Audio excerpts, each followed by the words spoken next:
We are back, day 2, AWFS 2025. Let me know down below what you thought was the coolest thing from day 1. I had a blast yesterday. We met a lot of amazing people, but we can't wait to get inside today. So let's go inside and see who is here. Just like the street lights lit this town, like a fire in a blaze, gotta burn it down. Can't be afraid to leave this out. We got this far, don't know how. We're out here, AWFS 2025, and we have Hannah with SurfPrep, and we still haven't been able to get them in the shop to do some promotions and showcasing. It's coming. We're gonna wait till it cools off. The shop's hot during the summer. Yeah. We don't want to be there. We'll see you in October. It'll be fine. But what we want to do is what type of sanders, for a finisher like me, what should we be using here in our shop? Okay, definitely. So before I answer that question, a lot of people when they see SurfPrep, they're like, we think you're SurfPrep, a surfing company. And do you know what it stands for? No. Surface preparation. Oh, that makes sense. Okay. So what is the best sander for surface preparation for furniture?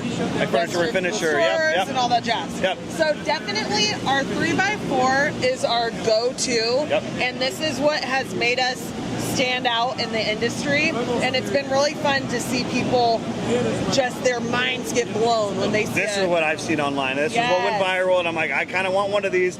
I'm old. I was just talking with Bruce, and I go, I'm old. I don't want to try new things, but I really want to see what this does, because this is going to be so good for certain applications. Maybe not me every day, but this definitely has a use case for it. I'm really excited. It's a cool product. Tell us more about it. Totally. Well, everyone has always used air sanders. So an orbital sander that's either 6-inch or 5-inch. And air costs a lot of money. And a lot of smaller people don't have the compressors big enough to run air tools in their shop. You need a large one. Yeah, you need a really large air compressor for that. Exactly. Yep. So when you're able to plug a tool in the wall and it can hook to any dust collection, that's the way to go. Another cool thing about our 3x4 sander is we have adapters and vacuum hoses that could hook up to almost any vacuum system on the market. Home Depot, Shop Vac, all that jazz. Yeah, I see all the people on the affiliates and everyone that uses this. They use all different types of whatever it is. They use a lot of vacuums for this. It's pretty universal. I like that. Cool. And then for people who do really want to step up their game, and let's say this is your full-time job, investing in a SurfPrep vacuum is great because of the HEPA cleaning filters and everything. So it has the automatic filter cleaning system.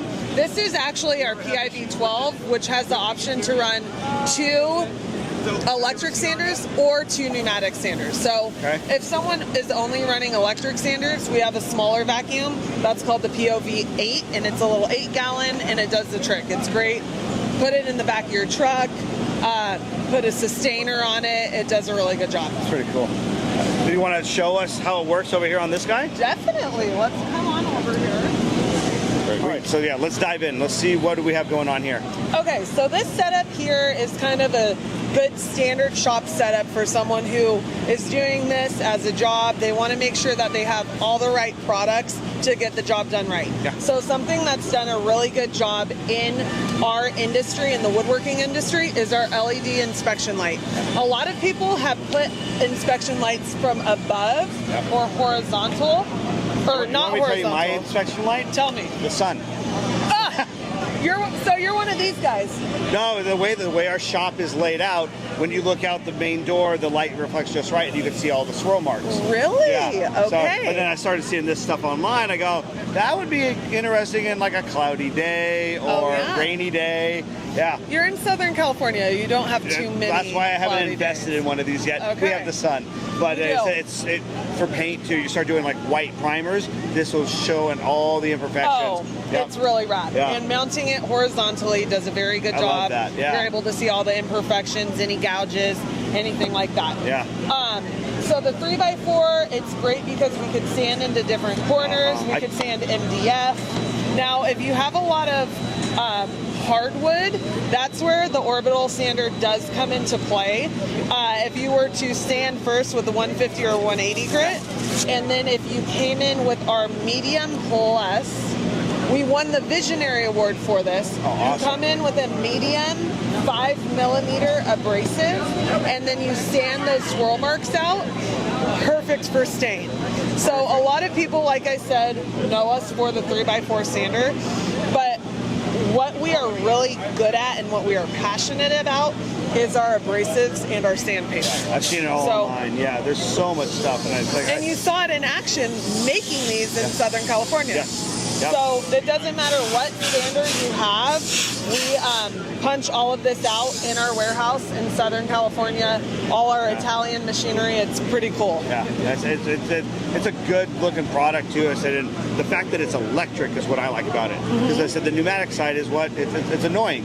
Yep. Air compressor's running. Our air compressor is way in the back. You don't hear it. Yeah. But still, it's still annoying, and it's the operational cost too. Yep. That's operating. That's costing more money for your business. Where you could use this system. Yes, it still costs you probably less. I don't know. I can't verify that for sure. No, it for sure costs less. But yeah, it's and I said you go on my Instagram, you see all my stuff. I go, I don't like orbital sanders. I go, it's not that they're bad. They have their place for production, manufacturing, maybe fine finishing when we're working on really fine veneer. Yeah. I don't want to go crazy. I'd rather take a little longer with a square sander or something along those lines. And this, like I said, we've tested this out before too, and it's like getting in the intricate parts of carvings and those. Yes. The pad is what is revolutionary there with how thick it is to get around. I mean, we worked on a 6x6 hand carved piece from I think Thailand. It was just wall art, and and it needed like something like this. Like it needed this to cut it out, or we were sanding everything by hand. So I go, it saved days worth of work because of that one tool. It's very rad. It's really crazy. Well, and then another thing about it, when you're talking about a less aggressive finishing sander, orbital sanders are random orbit. So this tool, because it's rectangle shape, is a perfect 3mm orbit. Okay. So when I have this 10mm foam, we have this, here's our 1/2-inch squishy. Okay. So this is extreme moldings, extreme profiles. This is similar to like our sanding sponges we use by hand is about that consistency. Exactly. Yep. So this 10mm right here, sanding this MDF flat, I would never use the 1/2-inch. I'm going to break through this foam before I do the abrasive. Yeah. So that's where this 10mm, we still have the give where we're able to have that relief and cushion. And then if I'm sanding into corners. Go ahead and show us. Yeah, let's see. So we always like to start with the sander down. If I'm sanding into corners, I'm not jacking the backup pad into the side. Right. So the backup pad is not going to be wearing down, and I'm wearing down that foam abrasive, which is really, really nice. Yeah, which we have the same thing with the the Makita sanders that we use.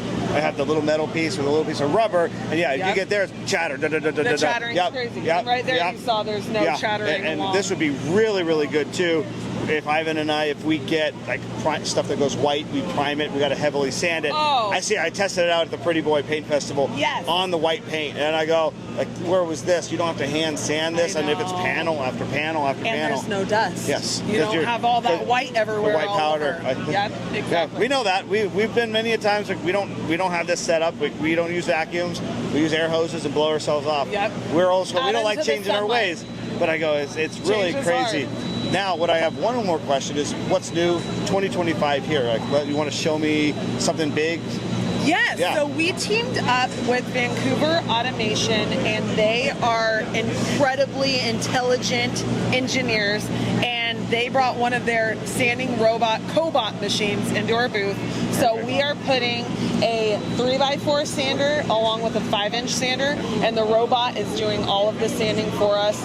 Now we don't have problems. A lot of big factories, when you're working with people are amazing, but you might press on the sander harder than I press on the sander. You're not getting uniformity. You might be moving faster. So it's very cool to see this machine work in conjunction with our tools and abrasives, and it does a really good job. So without further ado, let's go over there. Let's go take check take a it look. out. Let's go. Yes. Let's see. That's a pretty cool little product right there. Yeah. So Vancouver Automation, and we are paired up with the SurfPrep sanders. So this is Nitish. He's amazing. He and his brother have developed everything with this machine, and it does a great job. Here's the 3x4, and here's the 5-inch. The computer has been amazing to see how this is used in real customers' live environments. So, Nitish, let's see. Give you a good little rundown. Let's see. Basically, this is an AI system. It automatically checks the shape, size, and orientation of the panels. Okay. We wanted to develop a system where no one has to be trained on how to be a robot operator. There needs to be sanding, and that's pretty much it. Yeah. So all you gotta do is place the board on the table, any orientation, any size, and press start button. Let's see. Robot would automatically do the detection. Decide. So I'll back out of the way. Okay, so I You gotta select.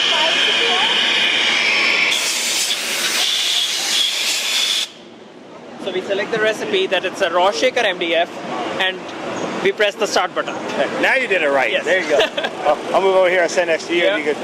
We'll let it do its thing. Yes. So first it will do the circular pattern on the outside Yeah. with a 5-inch sander, and after it's done with the outer, it will automatically do the inner. That's so cool.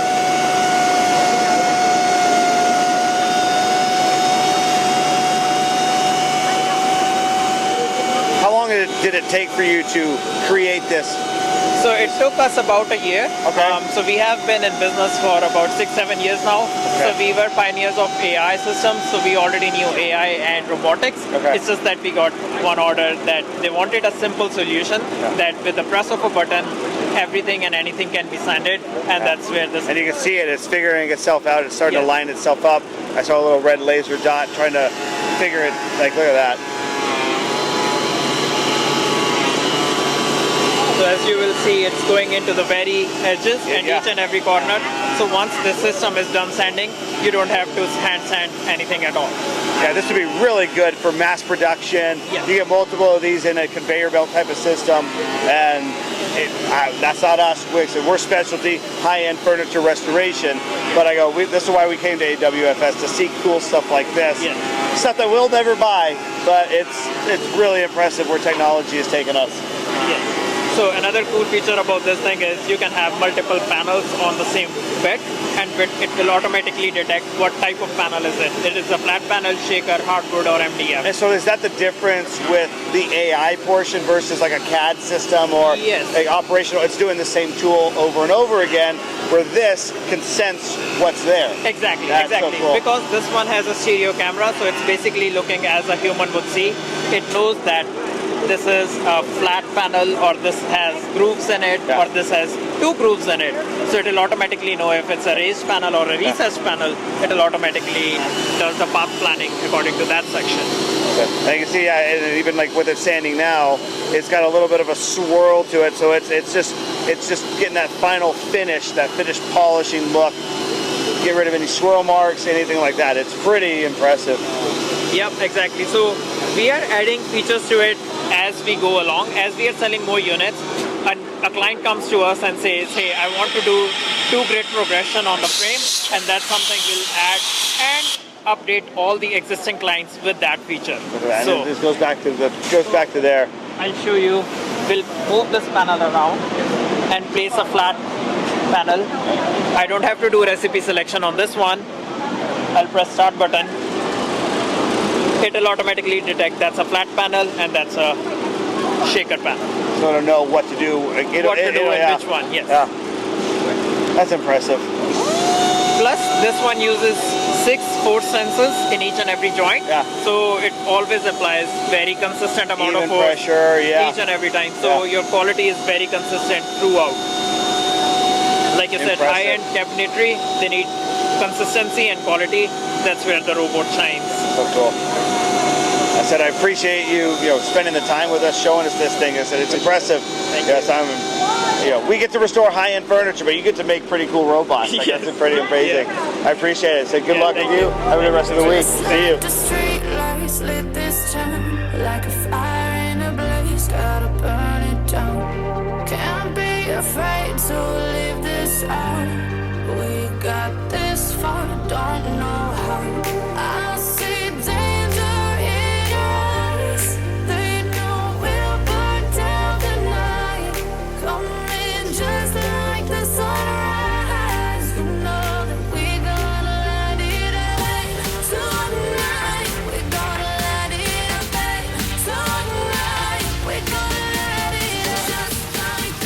right, we're sitting down for 5 minutes. Our legs are tired, and I just want to give you guys fair warning. If you're going to come to AWFS, plan on walking and plan on spending 4 days. I believe it's something around 900 vendors are here this year, and I think we've seen, a couple dozen of them. I actually spent time with them. So I said, come in, expect to walk, expect to talk a lot, bring a bottle of water. And I said, and one more question for you and one more request. Let me know down below, what is your favorite thing you've seen in this video?